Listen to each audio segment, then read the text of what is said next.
Chapter 94. Yether watched them in silence. If they truly thought death was better, they would never talk like they did. Those who took on dangerous missions, ready to face death if captured, typically carried poison within them or signed an oath that would explode and kill them instantly if they were caught. Those who neither carry poison nor sign oaths sure talk big, Yether thought.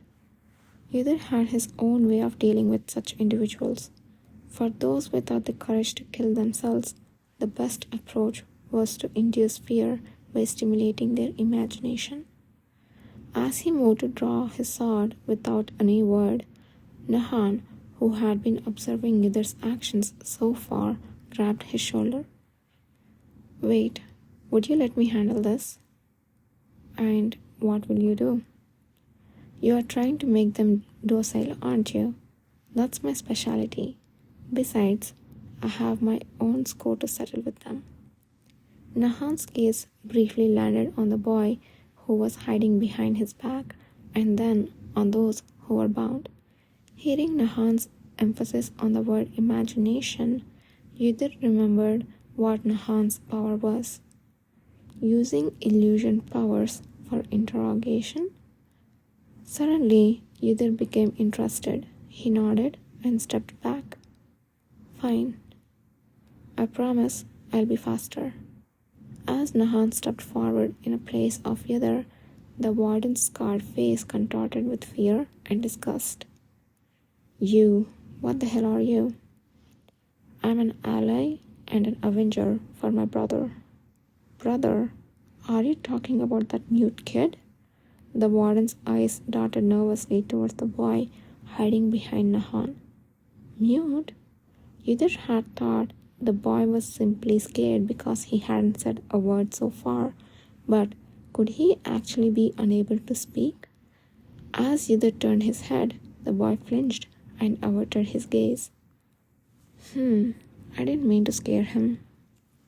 Just as Yether was about to say something to the boy, a sudden outburst came from behind him. "Ah, I see. I understand now. You lot came to rescue those locked-up bastards." "Yes, I have heard. There are madmen like you these days." "Ah!" Before he could finish his words, he suddenly screamed and fell to the side, as he had been hit by something. The faces of those bound with him suddenly contorted. "Warden?" Wait, don't come. What is this? What's happening?" No. No." The warden twisted and turned, screaming at the empty air, looking every which way. It seemed like he had not heard anyone speaking to him. What's going on? There's nothing there. As Yether stared at the void, he turned his gaze to Nahon, who was observing the warden in an extreme terror, shrieking. Nahon was looking down at the warden like an insignificant bug, a faint smile playing on his lips. From the small ripple of energy emanating from Nahon's fingertips, it was clear that he was using his power. The screams don't stop for a while. Gradually, any semblance of human emotion faded from the warden's face. In the end, he wet himself on the spot without even being able to utter a proper plea or moan. He was shaking, muttering into the empty air as though he were mad. The stench of urine around him, his appearance was indeed of a madman. Please stop. Stop. I have made a mistake. Ah. Everyone present, observing the grotesque scene of his twitching arms and legs and contorted face was gripping by absolute terror. Even those who had previously faced Yether and Nahon with some semblance of composure while being held captive could no longer meet their gaze, panting heavily with fear. The most potent fear often comes not from personal experience, but rather from witnessing it up close and imagining that you might be next. From either's perspective, Nahan seemed to understand this quite well and wielded it masterfully. I wonder what they were doing before this. I guess the curiosity naturally falls to the other side. Yudhir studied Nahan's cruelly smiling eyes. What kind of illusion was this man presenting to the warden?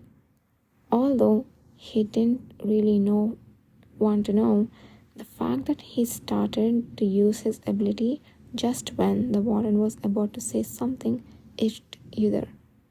But there's something else bothering me more right now.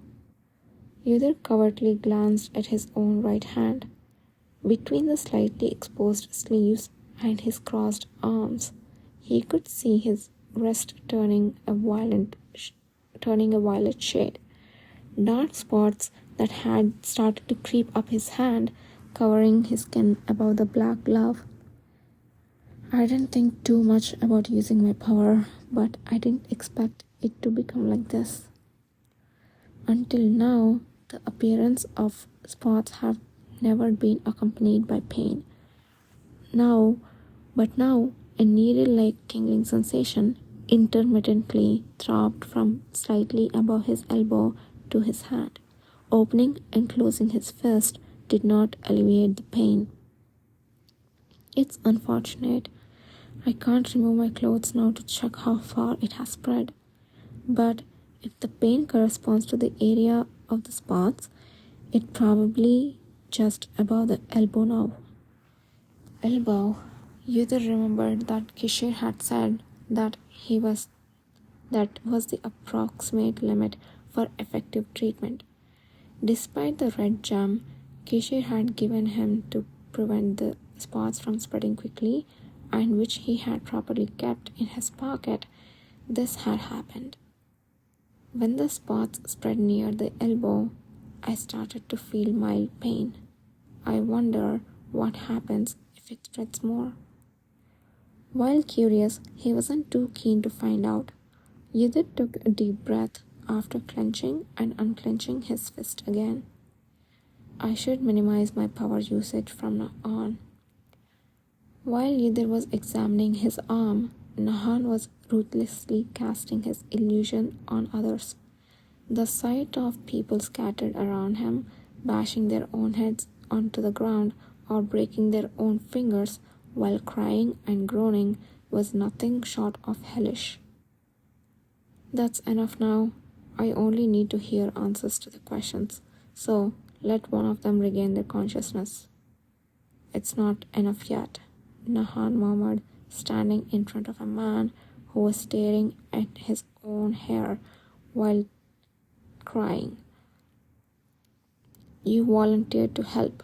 If you want to play, get out. I'm busy. Cold-hearted, aren't you? All right. Nahan gestured slightly towards a man who was collapsed at his feet, pleading for mercy and banging his head on the ground. Yudhir belatedly realized this man was the warden. Although only a brief moment has passed, he looked as if he had aged decades. His skin, soaked with sweat and fatigue, had wrinkled. His eyes were bulging as if he was going mad, and his hair had turned half white, while all made him look even older. Now, answered this man's question. Mercy. This is serious. Yudhir had endured countless tortures in his past life and had himself taken many lives. However, this was the first time he had witnessed something that could be so swiftly and decisively drive a person to madness. Until now, he had thought of illusionary powers as less threatening, but for the first time, he began to sense a caution that they might be otherwise. The warden's state was indeed pitiful to an extreme. Apeto family's warden, can you hear me? As Yudhir asked in an even more rigid and cold voice, the trembling warden's eyes regained some focus. Apeto. Yes, you are the warden of the Apeto family, correct? Answer me. Yes. The warden quickly nodded his head. Your name. What is your name? Alban. Alban. Good, Alban. What were you doing here? The warden, who had been previously defiant, threatening to kill and never speak, had all but lost his bravado. He seemed too grateful for Jidhar's questioning that, like a child, he sobbed and spilled everything. As I thought, it wasn't much different from the conjectures I have made after listening to Devron. They were originally dispatched from the east to expand the power of the Apeto family, but starting from 2 years ago, they also started kidnapping awakeners who were being ostracized in the surrounding areas, along with the mercenary awakeners sent from the main house. After torturing the captured ones to a certain extent to kill their spirits, they made them write an oath to work for the Apeto family and sent them to the main house. Their job was done then. The main house. What happens to the awakeners sent there? I'm not sure, but I have heard they are researched. Researched? The priests, they stay and conduct research. There are many people in the main house who are connected to the temple. The Apeto family has traditionally sent many children to the sun god temple.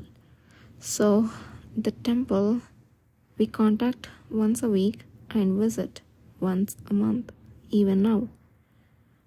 While letting the warden's words, including the past he hadn't asked about, flow in one ear, either focused on the words priest and research. Did you hear what kind of research they are trying to conduct? That warden scrunched up his face in pain and gasped for breath. I can't, but speak. Nahan, who was standing next to him, commanded coldly. Upon that, the warden, who had stiffened for a moment, opened his trembling mouth with tears streaming down his face. His eyes rolled like a madman's. They're trying to make them give birth to a child. Research. A child? A special child. At that moment, the warden let out a scream of pain.